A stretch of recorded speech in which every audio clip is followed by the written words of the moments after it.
So I'm back from my holidays, folks. A review today of Kirby and the Forgotten Land, and this is a backlog title I caught up on during my break. Kirby and the Forgotten Land is just one of those delightful surprises that remind you why Nintendo has stayed so relevant in gaming for so long. And like, despite its hardware, it's like 7 years of age now at this stage. Well, I think it was like 5 at the time this was made, but still, this is Kirby's technically first 3D adventure on the Switch. Might not sound groundbreaking, but in execution, it's one of the most charming, fun experiences you can play on the Switch. It kind of reminds me of Super Mario Odyssey in a way. It takes some of that influence, but it's just not just a solid Kirby game or a kind of a Mario Odyssey clone. It's just, again, a testament to how Nintendo continues to squeeze every ounce of power out of the console.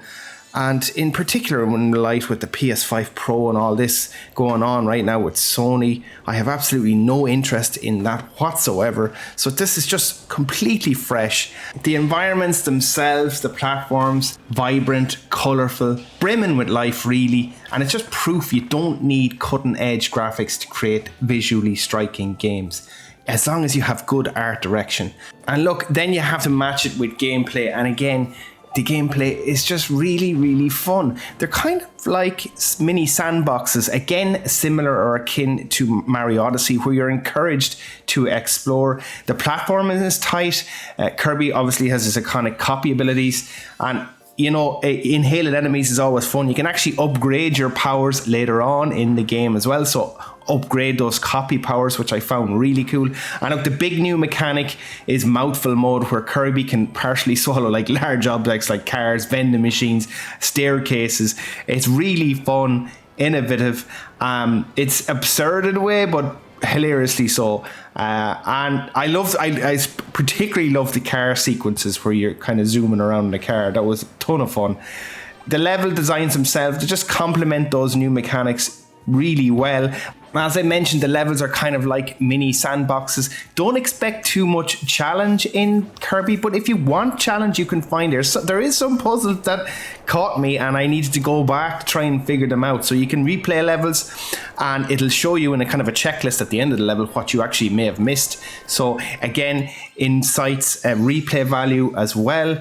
The combat is a little bit straightforward. It's not mad deep, as I mentioned, by any mind, but again, the copy abilities, being able to upgrade them. The boss battles do add a little bit of challenge, but yeah, they're quite simple in reality, but fun all the same. There's also 2 difficulty modes in this, so you can swap them on the fly. Again, I've been playing this game with my son, so I can switch those modes easily, even on the same save, which I found really cool as well.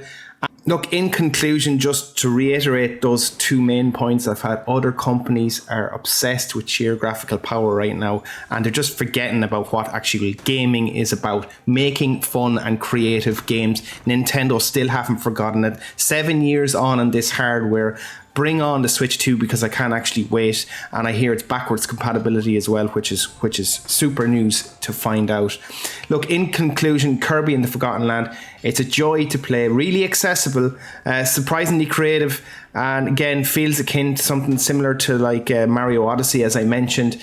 If you're a long-time fan of Kirby, I think you'll be really happy with this one.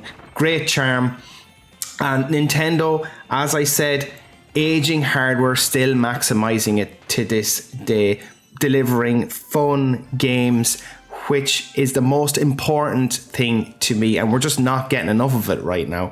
Anyway, folks, if you enjoyed this review of Kirby and you want to see more on the channel, please consider liking and subscribing, and yeah, let me know what you think down below if you played Kirby, or my points on Nintendo and Sony right now, and maybe the direction gaming is taken at the moment. I think it just needs a little bit of a reset in certain aspects by certain companies. Anyway, folks, that's it for today's video. I will see you on the next one. Thanks for watching.